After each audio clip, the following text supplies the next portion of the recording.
Jude 1, verses 1 to 25. Jude, a bondservant of Jesus Christ and brother of James, to those who are called, sanctified by God the Father, and preserved in Jesus Christ, mercy, peace, and love be multiplied to you. Beloved, while I was very diligent to write to you concerning our common salvation, I found it necessary to write to you, exhorting you to contend earnestly for the faith which was once for all delivered to the saints.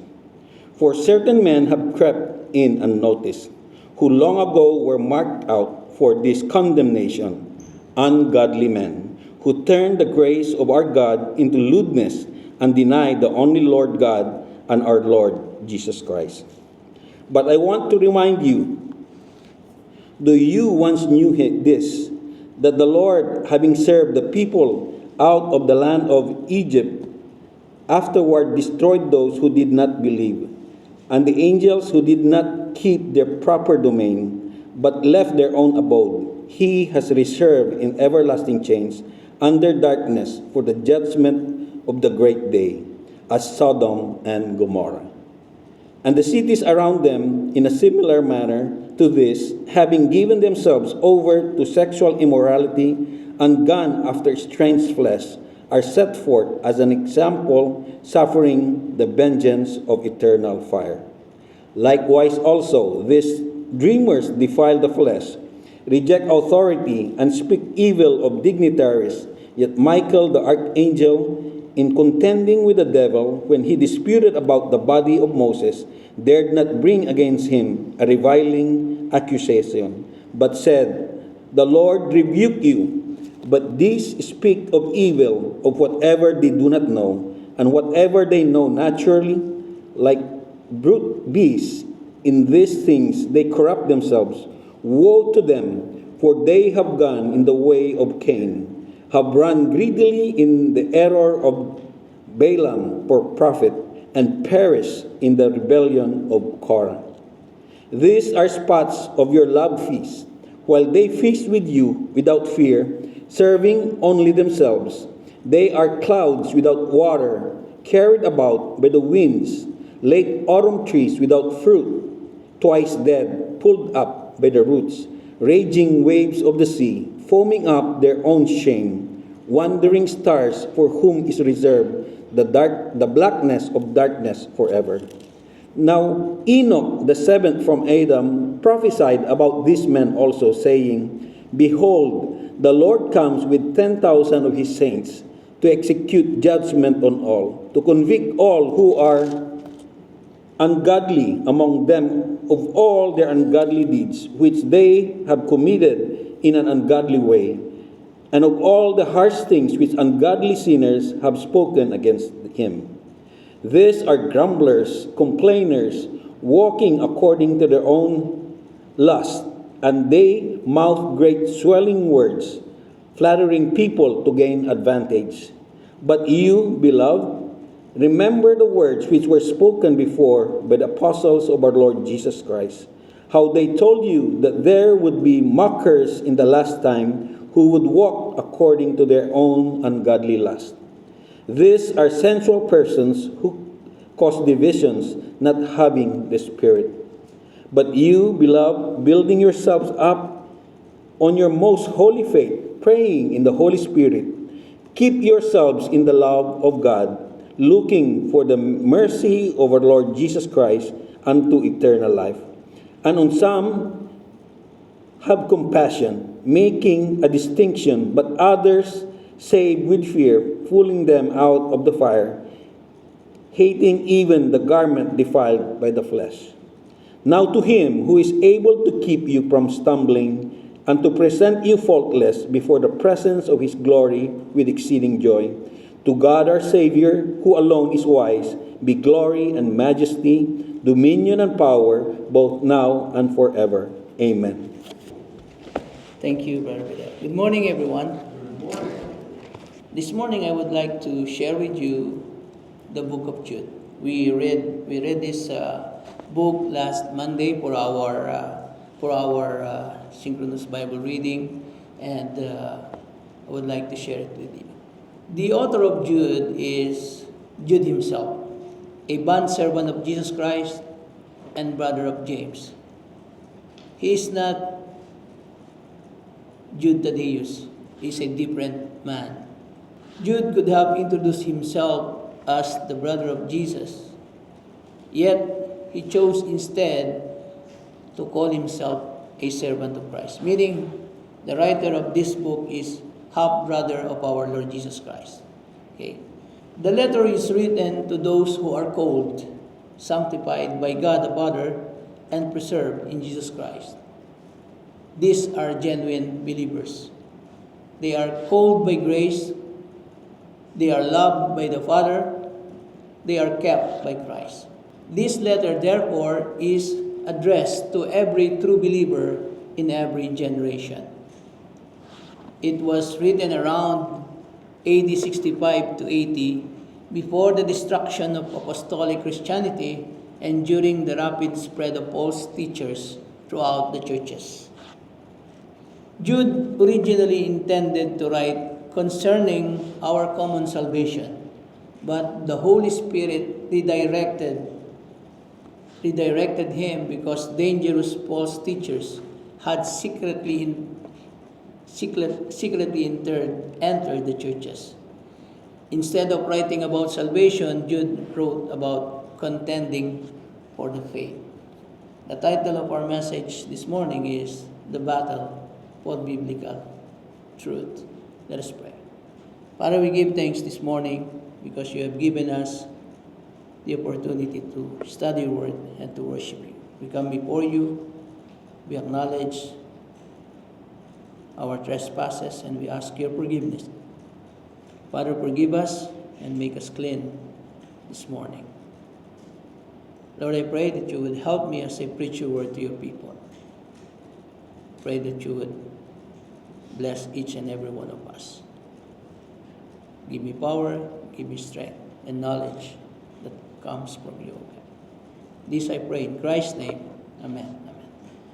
Again, the title of our message is The Battle for Biblical Truth. We are living in an age when truth is no longer treasured but tolerated. When biblical conviction is often exchanged for cultural acceptance, and when many who claim to speak for God have abandoned His word.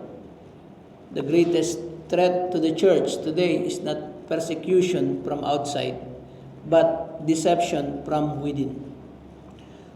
False teachers no longer stand only behind cult pulpits. They appear on television, on social media, on podcasts, best-selling books, and even in churches. They preach a gospel without repentance, a Christianity without holiness, and a Christ without lordship. In such a generation, the church does not need more entertainment or worldly philosophy. It needs believers who know the scriptures, love the truth, discern error, and courageously defend the faith which was once for all delivered to the saints. That is exactly why the Holy Spirit inspired the little epistle of Jude. Though Jude contains 25 verses that we already read, it is one of the most urgent and powerful books in the New Testament. It is both a warning and a call to action. Jude exposes the character and conduct of ungodly men who secretly infiltrate the church, while also reminding God's beloved people of their sacred responsibility. This epistle teaches us that contending for the faith is not merely the responsibility of pastors or elders or leaders or theologians. It is the calling of every believer who love Jesus Christ. As we study Jude today, may God strengthen our conviction to stand for the truth without compromise, our compassion to restore those who are wandering, and our confidence in the God who alone is able to keep us from stumbling and present us faultless before His glorious presence with exceeding joy. Let us begin. Let us now look the duty to defend the faith. In Jude 1:3 reads, Beloved, while I was very diligent to write to you concerning our common salvation, I found it necessary to write to you, exhorting you to contend earnestly for the faith which was once for all delivered to the saints. The Christian faith is not something we reinvent. It is the once for all delivered truth entrusted to the believers, to the saints. In 2 Timothy chapter 1, 13 to 14, hold fast the pattern of sound words, which you have heard from me in faith and love which are in Christ Jesus. That good thing which was committed to you, keep by the Holy Spirit who dwells in us. Let us hold fast the pattern of sound words. Philippians 1:27, only let your conduct be worthy of the gospel of Christ, so that whether I come and see you or am absent, I may hear of your affairs, that you stand fast in one spirit, with one mind, striving together for the faith of the gospel. The faith is God's revealed truth. The faith refers to the complete body of biblical doctrine delivered through Christ and His apostles. Truth never changes because God never changes. John 17:17, sanctify them by your truth. Your word is truth. The Lord said, sanctify them. This is His prayer for His servants, for His followers. Sanctify them by your truth. Your word is truth. Acts 2 verse 42, and they continued steadfastly in the apostles' doctrine and fellowship, in the breaking of bread, and in prayers. The next one is, false doctrine must never be tolerated. The church must stand on biblical doctrine. Galatians 1:8-9, the Bible says, but even if we or an angel from heaven preach any other gospel. Paul reminded the believers that even if we or an angel from heaven preach any other gospel than what we have preached to you, let him be accursed. If there is anybody preach another gospel, Paul said, let him be accursed. Because there are so many who preach the gospel today erroneously. We must hold fast the faithful word as he has been taught, as Titus 1:9 says. To contend earnestly for the faith means we need to defend the faith. When someone attacks our faith, to contend for the faith means that we must be willing to defend the truth of God's word when our faith is attacked or challenged. The Christian faith is constantly opposed by false teaching, by worldly philosophies, by human traditions, and those who deny the authority of the Scripture. Defending the faith does not mean being argumentative or harsh. It means standing firmly and graciously upon what God has revealed in His Word. When someone attacks the deity of Christ, the gospel of salvation, the authority of Scripture, or the fundamental doctrines of Christianity, we must not remain silent out of fear or compromise. We are called to give a biblical answer and stand for the truth with courage, with humility and love. As Jude 3 says, we are to contend earnestly for the faith which was once for all delivered to the saints. The next one, to contend is to protect the faith. Let us keep our faith safe from the wiles of the enemy. It means that we must protect the truth from the subtle attacks of Satan and false teachers. The enemy does not always attack openly. Sometimes he works through deception, through compromise, through false doctrine, through worldly influence, and teaching that sound biblical but quietly distort the truth. The church must therefore be spiritually alert and discerning, testing every according to the Word of God. If somebody preaches in this pulpit, we must test everything according to the Word of God. We protect the faith when we refuse to allow false doctrine to take root in our hearts, in our homes and churches. Just as a shepherd protects his sheep from wolves, Christians must guard the precious truth that God has entrusted to you. Paul instructed Timothy, guard what was committed to your trust. 1 Timothy 6:20. Protecting the faith means recognizing the truth is precious, that we must not carelessly allow the enemy to corrupt what God has entrusted to His people. Another thing to contend earnestly means is, let us preserve the faith. Let us remain faithful until we reach heaven. We must also preserve the truth by remaining faithful to it throughout our lives until we stand in the presence of our Lord Jesus Christ. We are not called to believe the truth for a season. We are called to remain steadfast until the end. The world changes. Cultures change. Philosophies change. And generations change. But God's truth does not change. Therefore, we must faithfully hold to the biblical faith and pass it on the next generation without adding to it, without removing from it, or compromising it. Our responsibility is to finish the race faithfully and leave behind a clear testimony that we did not abandon the truth. Paul declared the end of his life in 2 Timothy 4:7, I have fought the good fight. I have finished the race. I have kept the faith. We contend for the faith today so that by God's grace, we may remain faithful until the day we see our Savior, the Lord Jesus Christ, face to face.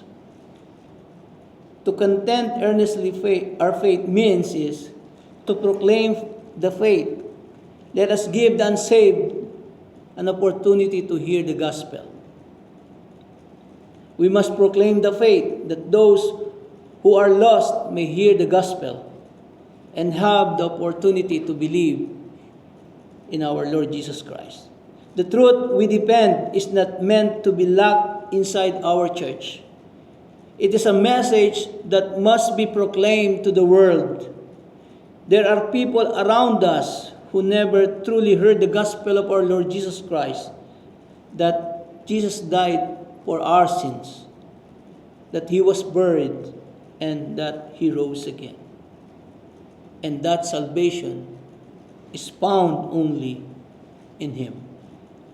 Our purpose is not merely to win arguments, but to win souls faithfully. In Romans 10:14, how then shall they call on Him in whom they have not believed? Therefore, while we defend the faith against error, we must also proclaim the faith to the lost with compassion and urgency, because every person needs the opportunity to hear the glorious gospel, to repent and place their faith in our Lord Jesus Christ. The next thing is, let us see the wickedness of the ungodly, the unbelievers, and the false teachers. Jude paints one of the clearest descriptions of false teachers in the New Testament.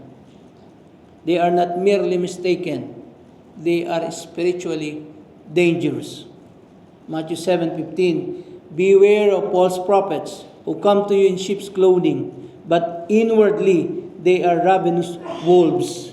Acts 20, verse 29 and 30. For I know this, that after my departure, savage wolves will come in among you, not sparing the flock. Also from among yourselves men will rise up, speaking perverse things, to draw away the disciples after themselves. They corrupt the grace of God. In Jude 1:4, for certain man crept in unnoticed, who long ago were marked out for this condemnation, ungodly men who turn the grace of our God into lewdness and deny the only Lord God and our Lord Jesus Christ. They turn grace into permission of sin. Mapagpatawad naman ng Diyos eh. They think God is gracious. Even I will continue doing sin, God will still forgive me. That's their teaching. They turn grace into permission for sin. But that is not what we believe. Grace never excuses ungodliness, but grace teaches holiness. Romans 6:1 and 2. What shall we say then? Shall we continue in sin that grace may abound? But the false teachers will say, yeah, God is forgiving God. Yes, God is forgiving God. But again, God hindi tinotolerate ng Diyos ang kasalanan. He says, certainly not. How shall we who died to sin live any longer in it? Titus 2:11 to 12. For the grace of God that brings salvation has appeared to all men, teaching us that denying ungodliness and worldly lust, we should live soberly, righteously, and godly in the present age. Many people today corrupted the grace of God. The next one is they reject God's authority. Jude 1:8. Likewise, also these dreamers defile the flesh, reject authority, and speak evil of dignitaries. False teachers refuse submission. They reject biblical authority. They reject Christ's lordship. Do you remember what happened to King Saul and Prophet Samuel in 1 Samuel 15:23? Samuel said to King Saul, for rebellion is as the sin of witchcraft, and stubbornness is as iniquity in idolatry. Because you have rejected the word of the Lord, he also rejected you from being king. Luke 6:46. Why do you call me Lord, Lord, and not do the things which I say? Many people say they believe. They call Jesus Christ their Lord, but do not do the things which the Lord had said.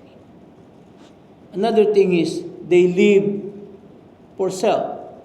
In verse 16, these are grumblers, complainers, walking according to their own lust, and they mouth great swelling words, flattering people to gain advantage. They complain, they flatter, they manipulate, they pursue personal gain. They live for self. That is the wickedness of the ungodly, the unbelievers, and the false teachers. Another thing is they cause division. Jude 1:18 to 19. How they told you that there would be mockers in the last time who would walk according to their own ungodly lust. These are sensual persons who cause division, not having the Spirit. False teachers divide churches, but true doctrines unite believers. Romans 16:17. Now I urge you, brethren, note those who cause division and offenses, contrary to the doctrine which you learn, and avoid them. The Bible says, avoid them who cause division in the church. They are false teachers.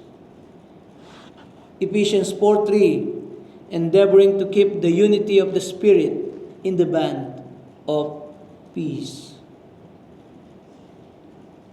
Let us now go to the third one. Let us see our task. Let us see our obligation as the beloved of the Father.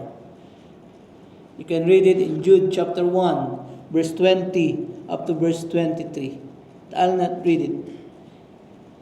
Instead of focusing only on false teachers, Jude tells believers how to remain spiritually strong. And this section that we're going to discuss is intensely practical. Colossians 2:6-7, as you therefore have received Christ Jesus the Lord, so walk in Him, rooted and built up in Him, and established in the faith, as you have been taught, abounding in it with thanksgiving. Hebrews 10:23-25, let us hold fast the confession of our hope without wavering, for He who promised is faithful. And let us consider one another in order to stir up love and good works, not forsaking the assembling of ourselves together. Not forsaking the assembling of ourselves together, as is the manner of some, but exhorting one another, and so much the more as you see the day approaching. That's why we have prayer meeting, we have Bible studies, we have worship, because that is a command, because that is mandatory for the believers. What will be our obligation as believers, as beloved of the Father? Number one is, let us build yourself up in the most holy faith. Jude 1:20, but you, beloved, building yourselves up on your most holy faith. Jude calls believers to build yourselves up on your most holy faith, because the Christian life requires continual growth and strengthening. A believer cannot remain spiritually immature and expect to stand firm against false teaching, against temptation, and against the pressures of the world. We must grow. We need to learn more. We need to dig more. We need to study His Word. We need to pray. We need to worship Him so that we may grow. Build yourselves up on your most holy faith. Just as a building must have a strong foundation and be continually strengthened, our faith must be established and deepened through God's Word, through prayer, through obedience, through fellowship, and faithful Christian living. The phrase most holy faith refers to the truth God has revealed and entrusted to His people, the gospel and the doctrines of Scripture. We build ourselves by knowing God, by knowing His Word, by believing His Word, by putting the Word into practice, or by obedience. Spiritual maturity never happens accidentally. It must be our goal. It must be our objective. It must be in our mind, spiritual maturity. Growth requires continual feeding on God's Word. We must continue. 2 Peter 3:18, but grow in the grace and the knowledge of our Lord and Savior Jesus Christ. Grow in the grace and knowledge of our Lord and Savior Jesus Christ. That's why we encourage everyone to please read your Bible, to please pray. Kailangan natin yon. We need the Word of God in our lives every day. It is a guide for every one of us. This is our life, and this is the light in our path. 1 Peter 2:2, as newborn babes, desire the pure milk of the word, that you may grow thereby. We must have a desire in our hearts to learn. We must have a desire. If we do not have a desire, we will not read His Word. A truly saved Christian must have a desire in his heart to study the Word of God. That is the secret of growing.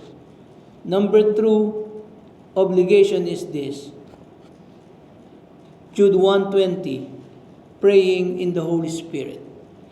Pray in the Holy Spirit.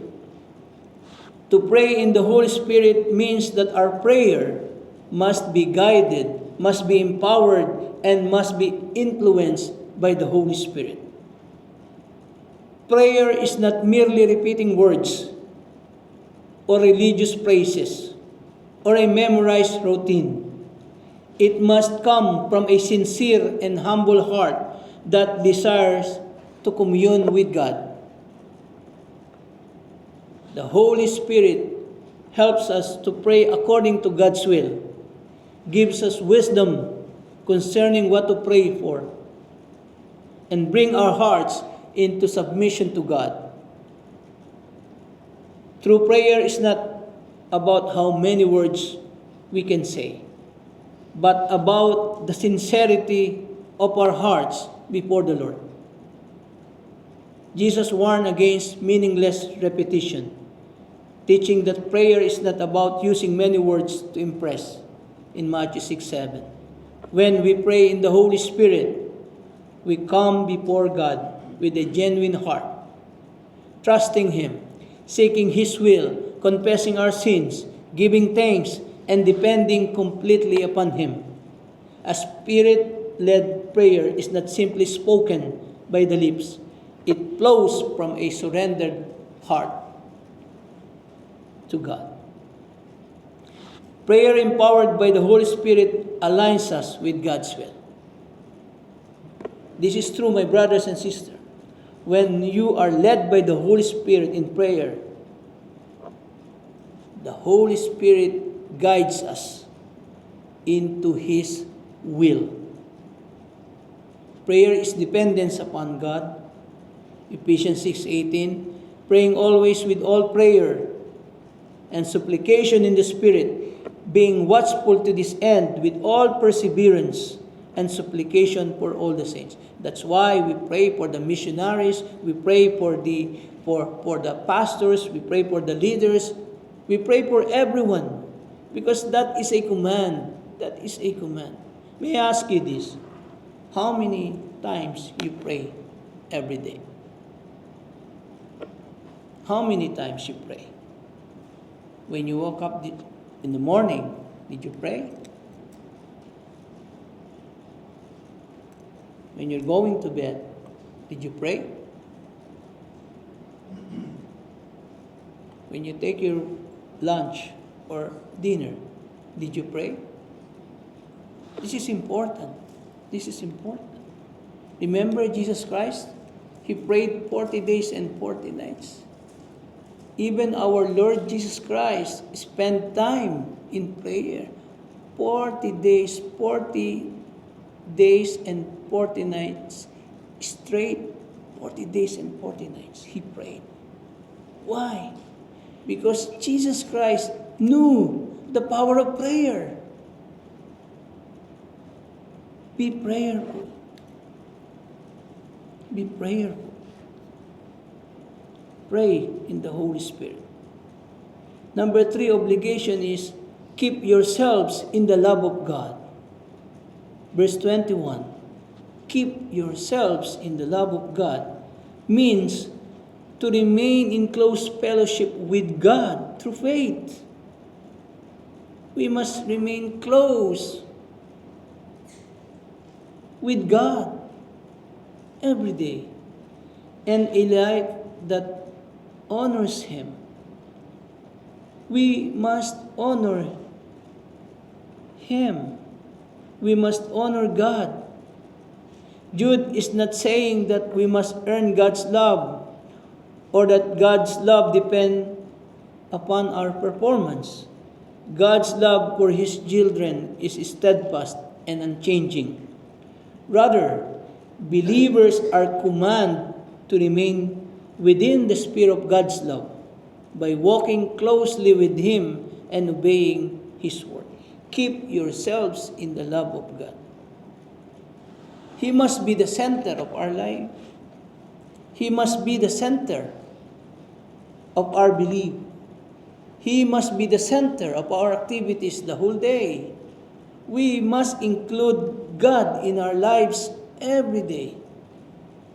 Many people, they say they believe in God, but you cannot see God in their lives. But we as believers, we as saved person, we as children of God, we must keep our testimony, we must keep our lives clean sa harap ng maraming tao. We must show them the love of God. I remember the last time when I heard a preacher, he said, you Christians must be the Bible itself. What does it mean? Meaning, the Bible, the Word of God must be seen in our lives, in our words, how we speak, how we decide, how we practice everything in this life. We must be the reflection of His Word. Keep yourselves in the love of God. Number 4 is, look for the mercy of Christ. 21 again, verse 21. Looking for the mercy of our Lord Jesus Christ unto eternal life. It means to live with an eager and confident expectation of Christ's return and the fulfillment of our eternal salvation. Are we excited? Are you excited for the coming of the Lord Jesus Christ? I am excited.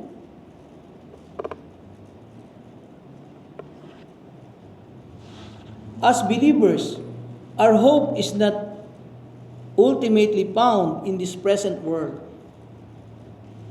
Because this world is temporary. Because this world is passing away. We look forward to the day when Christ will come again, complete our redemption, and bring us into the fullness of eternal life with Him. You will spend eternity with our Lord Jesus Christ. His mercy reminds us that our salvation is not something we have earned by our own goodness, but something God has graciously provided to our Lord Jesus Christ. And while we wait, we remain faithful.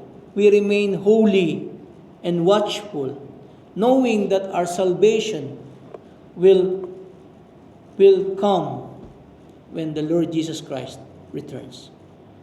We contend for the faith today, but we look forward to the day when our faith will become sight and we will forever enjoy the mercy and presence of our Lord Jesus Christ.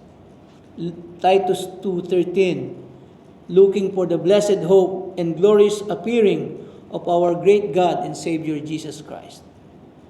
Looking for the blessed hope and glorious appearing. Meron po tayong pag-asa. We have hope.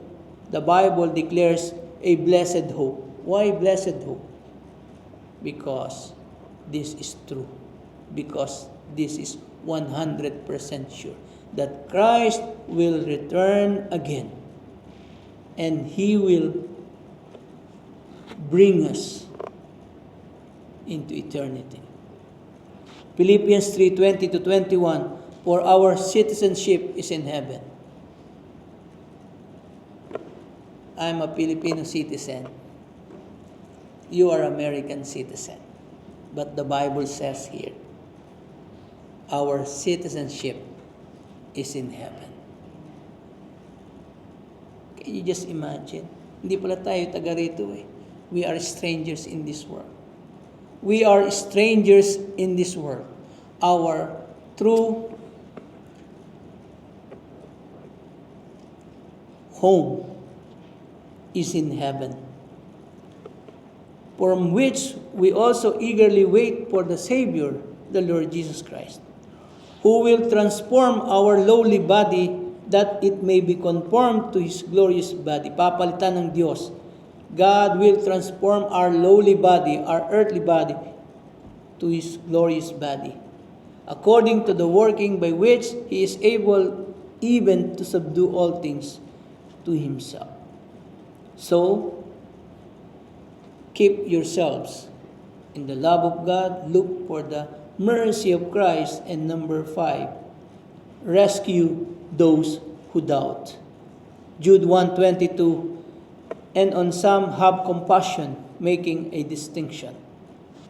In the New International Version, the Bible says here, be merciful to those who doubt. Jude reminds us that while we are called to contend for the faith, we are also called to have compassion for those who doubt, for those who are not saved. Not everyone who struggles with questions, with confusion, or spiritual uncertainty is a false teacher or an enemy of our faith. Some are sincerely searching for truth and need patience, need prayer and encouragement, need a loving Christian witness. People need us. The people around us need us. We should have compassion to the people around us. Sometimes we experience discouragement when we share the gospel to the people. They ignore you. They do not listen to the gospel of the Lord Jesus Christ. But we must rescue them. We must rescue them. Why? Because they will spend their eternity in hell. We must. How about your close friend? Did you share the gospel of the Lord Jesus Christ to your close friend?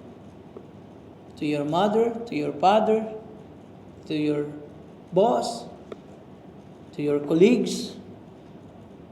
Do we share the gospel to the lost people? We must rescue them. Let us rescue those who doubt. Rescuing those who doubt requires both truth and compassion.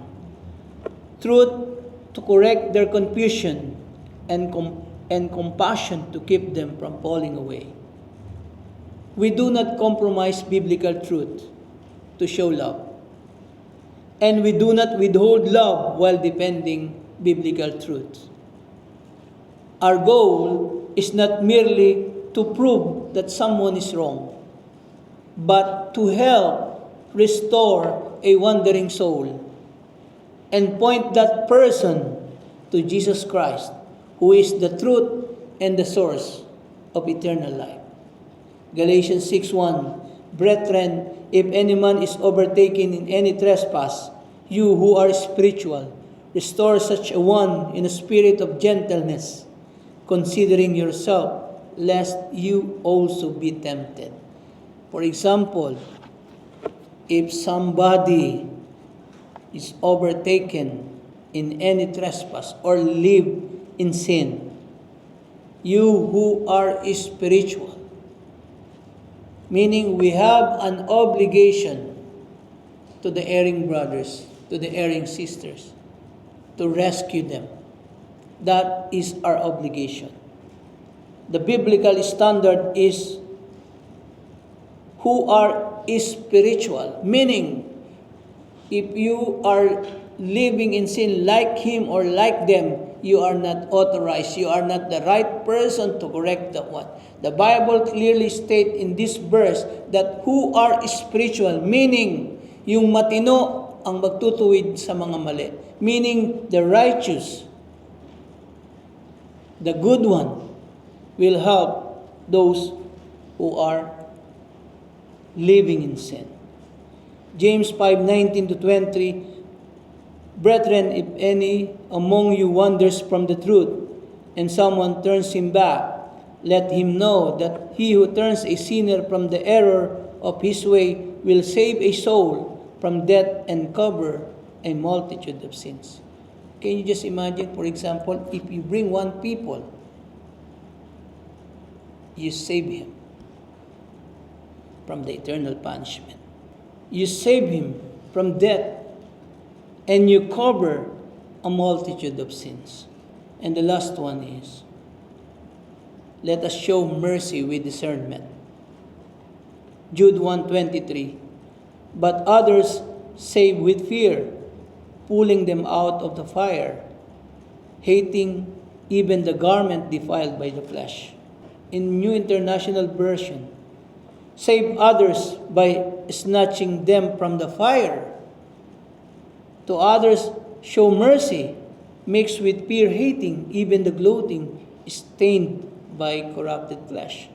Jude calls to show mercy with discernment because there are people who are wandering into sin and are in danger of spiritual destruction.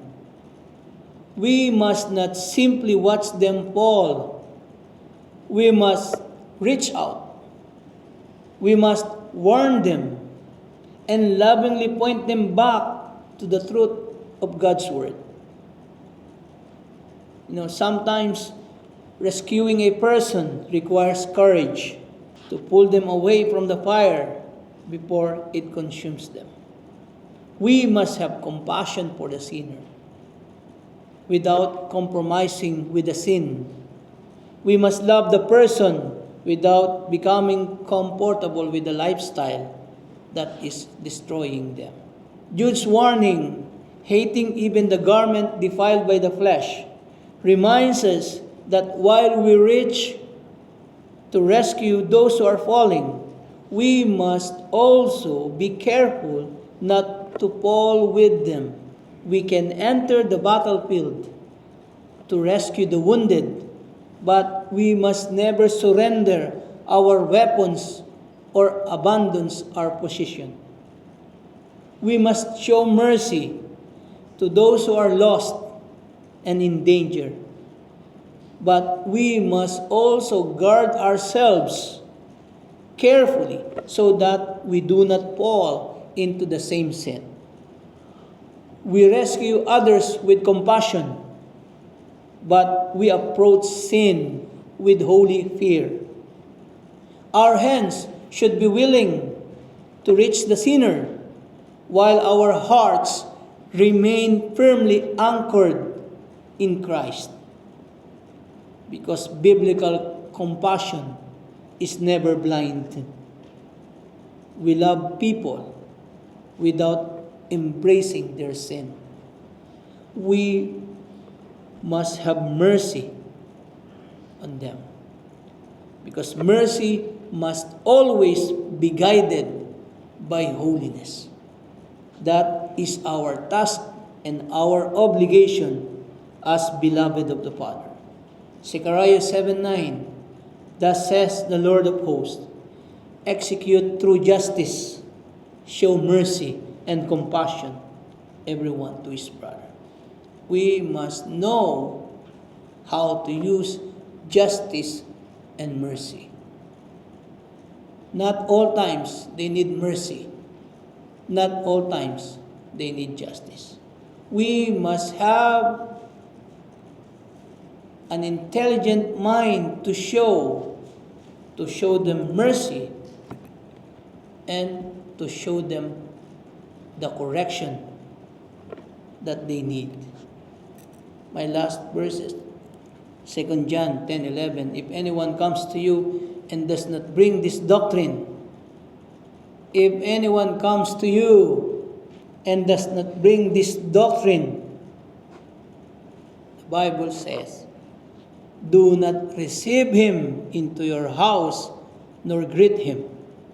For he who greets him shares in his evil deeds. Medyo mabigat. Because many people come to our house.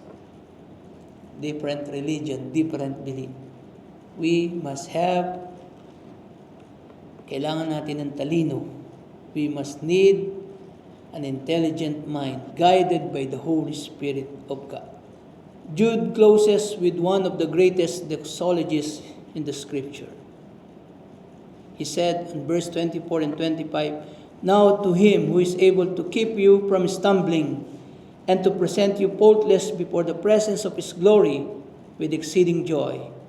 To God our Savior, who alone is wise, be glory and majesty, dominion and power, both now and forever. Amen.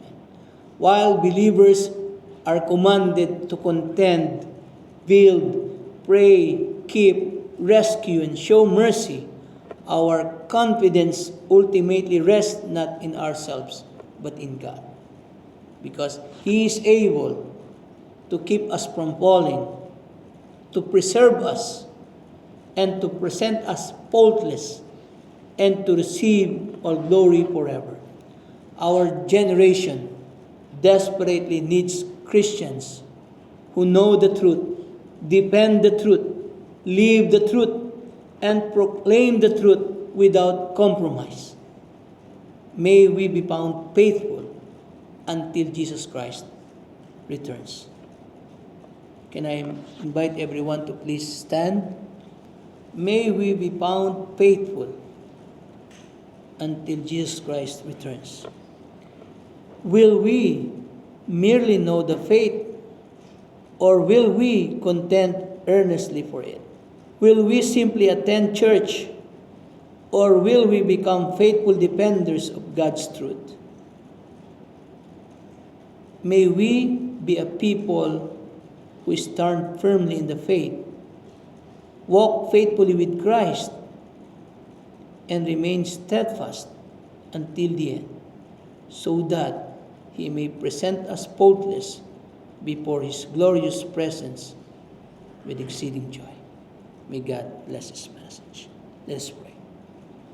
Father, we give thanks this morning for your word.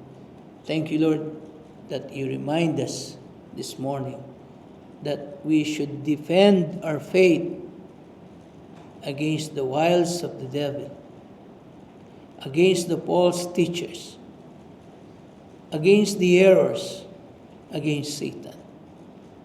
Thank you, Lord, for reminding us that we should grow, that we should be more prayerful, that we should spend time with you in studying your word, that we as believers should spend time with you in worship.